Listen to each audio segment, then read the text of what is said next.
Well, hello there once again, my young friends. Mr. Johnson coming to you here from Westlake High School, classroom 408, here in Johnson Land. In this video, I'll need to cover the last three scenes from Act 1. Act 1, scenes 3, 4, and 5.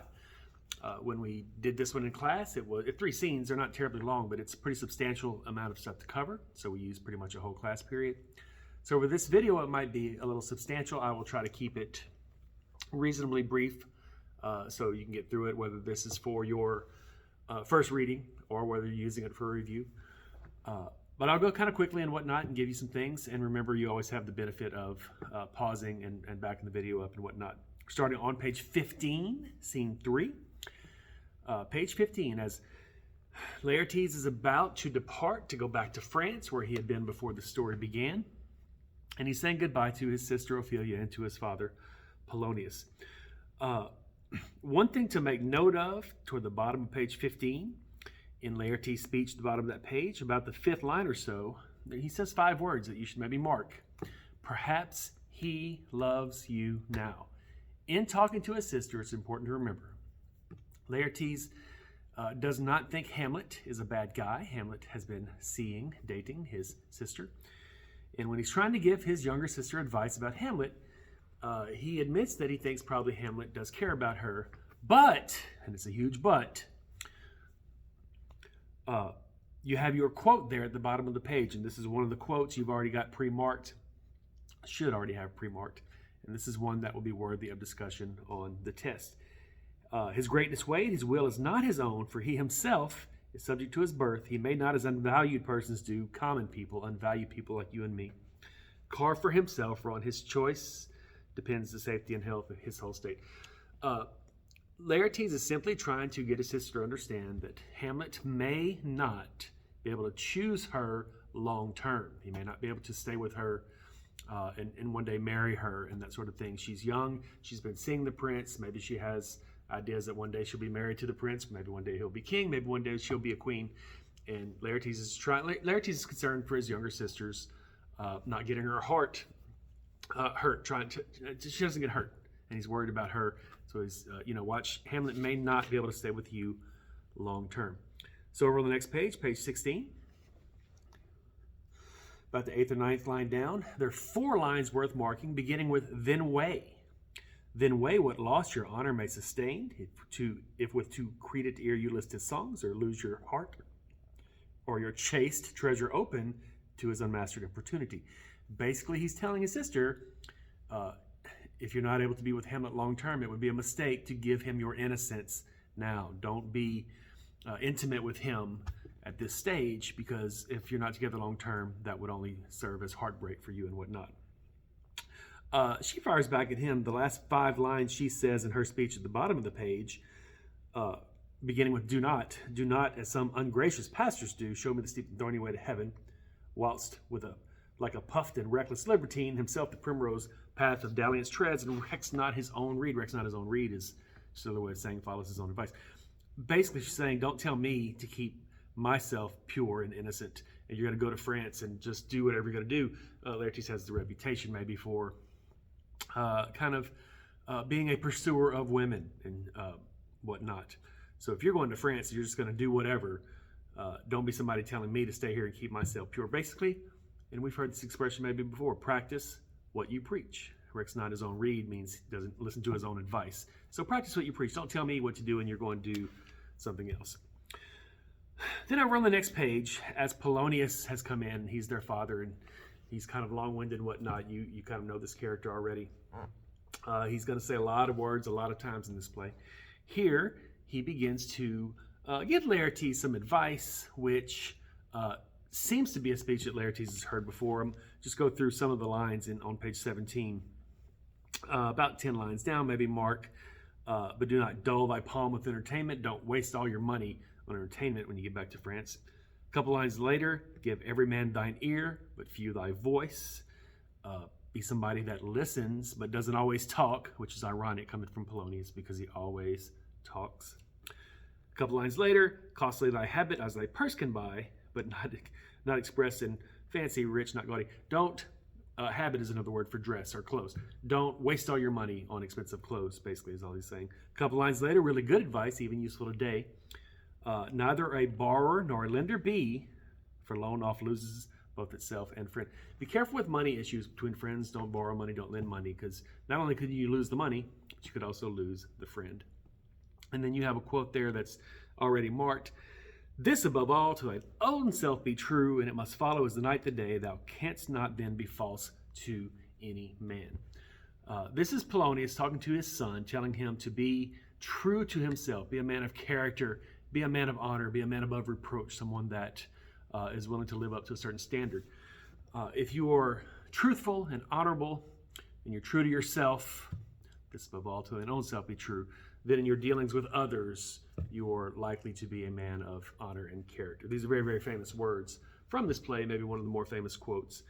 And it's just Polonius talking to Laertes. And Laertes, you can even see, and certainly when we see movie scenes to try to review and understand these characters better, you'll even see both Laertes and Ophelia as Polonius is giving all this advice, just kind of humoring him. He's an older man. They probably heard these speeches over and over and over, and they know what he's really like, and that there's an extent to which he's kind of a hypocrite anyway, but we'll get further into the play and learn more about him. Then over on page 18, this is a very important conversation between father and daughter. After Laertes has left, he has now left the stage. In essence, he is on his way back to France. Polonius seems to have a very different relationship with his adult daughter than he had with his adult son. Instead of just talking to him, giving advice, he seems to get very kind of intrusive into her life. At the top of page 18, the third and fourth line on the page, Polonius says to Ophelia, mark these two lines, they're worth marking. 'Tis told me he hath very oft of late given private time to you and yourself. You have been spending a lot of private time with Hamlet. What's up with that? At the end of that speech, he says, what is between you? Give me up the truth. He's basically just invading her privacy because he wants to know what's going on. That's worth marking. What's between you? Giving up the truth. And then the next two lines, her response. He hath, my lord, of late made many tenders of his affection to me. Hamlet has made tenders of his affection. You're going to see as the story develops things like love letters, gifts, even lots of words shared between them. It seems that, yes, while they've been dating, it also seems to be that they like each other, and Hamlet has expressed that he has feelings for her, but it's still all very new, and she's basically being honest with her father. He has made tenders of his affection. Throughout this conversation, working down the page, Polonius is like, do you believe these tenders? Do you believe he's being sincere? And she responds, this is worth marking toward the bottom of the page, my lord, he hath importuned me with love in honorable fashion. He has been very honorable with me. He's been very sweet with me. Seems to be an indication here that he hasn't tried to get anything from me necessarily. Physically, he hasn't tried to get me to watch TV with him yet and whatnot. And then here's a quote. And the quote, it's a little bit over the top, but this is certainly worthy of discussion when we take a test on Acts 1 and 2. You already have this marked. When Polonius says, springes to catch woodcocks, I do know when the blood burns how prodigal the soul lends the tongue vows. That's very Shakespearean. What the heck is he talking about? Springes to catch woodcocks. Springes are traps. When the blood burns, how prodigal lends the soul lends the tongue vows. Basically, what he's saying, and this is worth annotating in your book to have an understanding in case you do have to discuss this on your test. What he's saying is that young men will say whatever they have to say to get what they want from you. Young men will use their words as traps. He uses the word springes. Young men will say what they need to say to get what they want from you. This is very uncomfortable for her. It's basically her father telling her, Hamlet, young men in general, but Hamlet in specific, will say whatever he needs to say to watch TV with you. He wants that from you. And she's trying to convince her father, Hamlet's a good guy, he's importuned me with love and honorable fashion, and the dad just kind of overrides that. And again, in contrast to this, back up just a little bit in your mind, this is not what the brother said to her. Laertes' their older brother. He's kind of her caretaker. The mother has passed away at whatever age. We don't know how long ago that was. But Laertes has been kind of a caretaker, it seems, for his younger sister. Laertes does not say Hamlet's a bad guy, and he's just going to try to use you, and he'll say whatever to try to sleep with you or anything like that.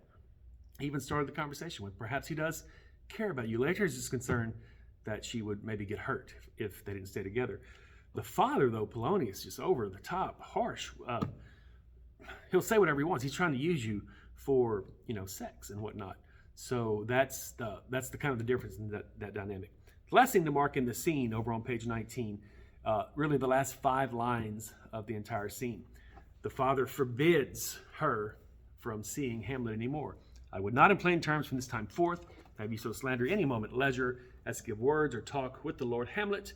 Look to it, I charge you, come your ways. And the very end of this scene, and you'll see this in the movie scene when we look at little bits and pieces of the movie to try to understand the characters better. Her tone, even when she says this, she doesn't want to, but she agrees to it. She says, I shall obey my Lord. She's very angry because basically what just happened at the end of that scene was she is now forbidden from spending time with Hamlet. Their relationship, as far as her father's concerned, is done.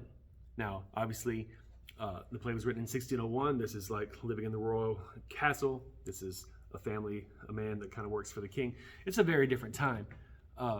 Obviously, if this were modern day, that would maybe be a different issue between father and daughter. But she literally has no choice but to obey. And she agrees to it, whether she likes it or not. At this moment, without even a chance to have a conversation with Hamlet to, quote unquote, break up with him, at this moment, their relationship is over. All right, scenes 4 and 5, they kind of go together in a play. Anytime you change locations, you change to a different scene. But we're going to have scene 4 and 5 kind of basically be one. There just is a quick change of location for a couple of characters. So it is 2 scenes. Let's roll through this. In scene 4, page 19, it's the platform. It's where the play began, up on top of the castle, where these sentries, these guards, had already seen the ghost, and they have Hamlet with them tonight, hoping the ghost returns. On page 20, it's a lot of blah, blah, blah. It's not anything terribly important to mark. But what's difficult for Hamlet and the boys is Hamlet hears down in the castle this big party that Claudius is throwing to celebrate his coronation, his recently having become king. And for Hamlet to hear his uncle, dad, his stepfather, and his uncle celebrating now being in his father's position, it's just too much to bear. So a lot of on page 20 is just Hamlet talking about that. Then top page 21, once again, there is the ghost. You already have something marked where Hamlet says, angels and ministers of grace defend us for test purposes and whatnot. Just know the speaker of that line, that is Hamlet. He basically sees the ghost and he says a quick little prayer. Again, the idea that you could lose your soul or you could lose your sanity if you communicate with the ghost. So angels and ministers of grace defend us is just a quick little prayer basically that it breathes. What's important to mark, in the middle of the page, you see the stage directions. The ghost beckons Hamlet, those 3 lines right there. It beckons you to go away with it as if some impartment did desire to you alone. When Hamlet sees the ghost basically just waves him over. And what those men had thought the night before is accurate. He is here to talk to someone. He doesn't come here to talk to us. He wants to talk to Hamlet. That was their idea of having Hamlet out here tonight. And when the ghost sees Hamlet, he waves him over like he wants to have a private conversation. And these men are very nervous about that, because what if he does go off, have a conversation with him, and lose his mind or his soul? But Hamlet is determined to find out why his father is here, why his recently deceased father is here in the form of a ghost. So over on page 22, it's even mentioned in the 5th line, might deprive your sovereignty of reason and draw you into madness. If you go off with this ghost, you might lose your sanity. But Hamlet's determined. He's like, get your hands off me, I'm going to talk to him. And then Marcellus says a famous line, 3rd line from the bottom. You already have this pre-marked on page 22. Something is rotten in the state of Denmark. Just know this, for testing purposes, who the speaker is, it is someone called Marcellus. Something is rotten in the state of Denmark. Something funny, something fishy is going on here. Then they go to a different location, so we're at a different scene. Scene 5, a very important scene in this play where some things were revealed to the audience and maybe even kind of confirm some suspicions that some of us have maybe had about the kind of man that Claudius is. When Hamlet is talking to his father, the ghost, 6 lines at the beginning of the big speech, you should mark them. I am thy father's spirit, right in the middle of the page, doomed for a certain term to walk the night, and for the day to confine to fast and fires, till the foul crimes done in my days of nature are burnt and purged away, that I am forbidden to tell the secrets of my prison house. Basically, if you mark those lines maybe out to the side, just write the word purgatory. Purgatory. The ghost claims that he has died, but he has not been able yet to ascend into heaven. He is stuck in purgatory because of the way that he's died. And it hasn't even been revealed to the audience yet exactly how this man died. But the ghost indicates here, I'm stuck. I'm stuck in the purgatory. I can come out during the nights and float around, but during the days I'm stuck in purgatory. Man, bottom of the page on line 23, about 8 lines from the bottom. When the ghost says, list, oh list, if thou didst ever thy dear father love, oh God, says Hamlet, and you already have this line marked. The ghost says, revenge is foul and most unnatural murder. Hamlet says murder, the ghost says murder, most foul. For the purpose of the test, there's not really a lot to discuss here. Just know that the ghost is the one who said it. This is King Hamlet. This is the ghost. And he informs Hamlet that he was murdered. If you look over on page 24, 1, 2, 3, about the 8th line down. 3 lines to mark are very key. Please mark these lines in your book. 'Tis given out. Sleeping in my orchard, a serpent stung me, so the whole ear of Denmark is by a forged process of my death rankly abused. It's like 3 lines and 2 words there. This is important for us as an audience, reading, watching, learning this play. The people of Denmark were told that while King Hamlet was asleep, a snake came upon him and bit him, stung him, and that is why he died. That's what everybody was told. The ghost here is telling Hamlet that was a lie. And then you have a quote there that's already marked for the purpose of the test. Just know the speaker. The ghost says, the serpent that did sting thy father's life now wears his crown. Yes, I was killed by a snake. It was my brother. That's why he is now the king. That's why he's now married to your mother. And all these things that maybe in the back of your mind you've been thinking are true. In fact, the very next words Hamlet says, oh, my prophetic soul, my uncle. If you are a prophet, it's like you can see something. And Hamlet had not said these words out loud, and we as an audience didn't necessarily know that's what he was thinking. But this is kind of confirmed for something that Hamlet maybe suspected. My uncle, this man that just stood up there and told me, think of me as your father now, you're going to be king someday, and tried to have the appearance of this concerned stepfather, because he knew people were watching. Hamlet is informed here by the ghost that he is a murderer, and that he murdered Hamlet's father to assume his crown. Now, we get some specifics about how exactly this happened. This is very useful to you. If you go to the bottom of the page, 9 lines from the bottom, starting with but soft. If you go down there and just mark 7 lines, these lines right here.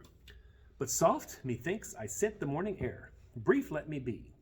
Sleeping within my orchard, my custom always the afternoon, upon my secure hour, thy uncle stole with the juice of cursed Lebanon in a vial, and the porches of mine ear did pour the leprous distilment. Basically, what had happened was, every afternoon, the king would go to his garden, this very elaborate, very beautiful orchard, and nap. He's the king. He's an older man. He's highly successful and had military conquests and whatnot. In his life, one thing he does is go and take naps. While he was asleep, his brother sneaks upon him, and while the king is lying in position where his head is kind of sideways, his brother pours poison into his ear. The last thing he remembers, and the reason he's even able to recount this is as a living person, last thing he remembers is looking up and seeing, feeling something wet, looking up and seeing his brother holding this vial of poison, understanding that his brother intentionally ended his life, and that now he died in such a way that it was so quick and he didn't get a chance to get his soul right or anything. That's why he's stuck in purgatory. In fact, look over at page 25, 7th or 8th line down, starting with thus was I sleeping by a brother's hand, of life of crown of queen at once dispatched, cut off even the blossoms of my own sin, and housel disappointed unnailed. No reckoning may but sit to my account all my imperfections on my head. Oh horrible, most horrible. The reason I'm stuck in purgatory is that he killed me, basically, quote unquote, in cold blood. I had no chance to respond. I had no chance to react. I didn't even get to breathe a quick prayer, God forgive me for my sins. And that's why I'm stuck in purgatory, because my murderous brother took me out in the way that he did. Now, a very important little passage to mark, though, a few lines where you just left off after oh horrible, most horrible. Down a couple lines to But howsoever thou pursuest this act, please mark 5 lines from there. Basically, Hamlet Sr. is telling his son, don't let this continue. Don't let, he says in the script, don't let the royal bed of Denmark be a couch for luxury and damned incest. Don't let this continue, this man in my bed with my wife. But, these 5 lines, howsoever thou pursuest this act, taint not thy mind, nor let thy soul contrive against thy mother aught. Leave her to heaven, and to those thorns that in her bosom lodge to prick and sting in her, fare thee well at once. Basically, the ghost demands, whatever you do to get revenge, I want revenge. Don't let this continue. But whatever you do, leave your mother alone. Just leave her alone. Leave her to heaven. God can judge her if she's done something wrong. And to the thorns in her bosom lodge that prick and sting in her, to her guilty conscience, basically. Whatever it is that she's done, and we don't know what she's done. The ghost himself doesn't know if she's done anything wrong other than fall in love and marry this man. Was she in on it maybe? What did she know about the murder was going to happen and all these kinds of things? The only knowledge he has is a guy holding a vial of poison coming at him. The ghost demands to Hamlet, man, get some revenge, but whatever you do, let the revenge be against Claudius. Leave Gertrude alone. Leave your mother alone. Over on the next page, after the ghost leaves, you have a quote about the 7th line down or so. Unmaced with baser matter, yet by heaven, O most pernicious woman. This is Hamlet talking out of frustration. He basically says women are evil, they're pernicious. And that's really, he'll say some things about women, but it's because he's very angry with one woman. He's very frustrated and angry with his mother, who he now is told he can't confront. For test purposes, for that quote, just know the speaker. That's not really something worthy of discussion.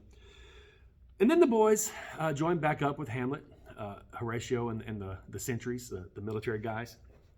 And basically the rest of the scene, it's a lot of words, but even in class we didn't read every word of this at this point. Hamlet basically has seen the ghost. He's not going to tell these guys too much about this conversation, but he does try to make them swear. In fact, he takes his sword and holds it down to where the handle forms a little cross. He has them put their hands on the cross, on the sword, and swear they won't tell anyone. He really needs this to not be, discussed amongst all the people that these things have been taking place, that he's seeing ghosts. So he swears these guys to secrecy. Over on page 28, at the very end of the scene, you have another quote, and for this, you've already got it pre-marked. For the purpose of the test, just know the speaker. There are more things in heaven and earth, Horatio, than are dreamt of in your philosophy. There are things in this supernatural world that we don't easily explain. Yes, ghosts and spirits and that sort of thing, those are real. Last thing to mark, then I'll stop talking here. I really wanted to keep this video under 20 minutes. I'm already up to 23. But this is worth marking, and it's especially going forward, because we pick up in the next act. A little time will have passed. There'll be a few weeks maybe that have gone, and Hamlet's going to be acting a certain way, and here's where we get a little foreshadowing of that. A couple lines after your last quote, mark 4 lines, starting with here as before. Here as before, never, so help your mercy. How strange or odd, soever I bear myself, as I perchance hereafter shall think meet, to put an antic disposition on. Even your footnote there tells you antic means odd or strange. However strange I start acting, don't tell anybody. Don't go tell anybody, oh, he's acting that way because he talked to a ghost. He's acting that way because of this. Hamlet has in mind, and just kind of mention this here because you'll need to know going forward, the idea that he kind of needs some time to figure out what he's going to do next, as he's got to plot revenge against his uncle, and he plans to feign madness, which is another way of saying faking his own insanity. He plans to act a certain way to where he can kind of buy some time to figure out what he wants to do next. And here we get a little mention of that in those lines, that he's going to act a certain way and they're not to tell anyone about it. That, my friends, is Act 1, Scenes 3, 4, and 5. I know it was pretty heavy as far as what's going on. This is a very key part of the play. A lot of Act 1 and 2 really just kind of set up for a lot of the crux of the play, a lot of the important things that happen. But man, this is really important. So it's being revealed. We get revealed about the possibility that the king was murdered by the ghost showing up and talking to his son. Thanks for watching this, for listening to it. I hope it's somewhat useful to you in your study of Hamlet. And I'll see you on the next one. Thanks very much, and okay, bye.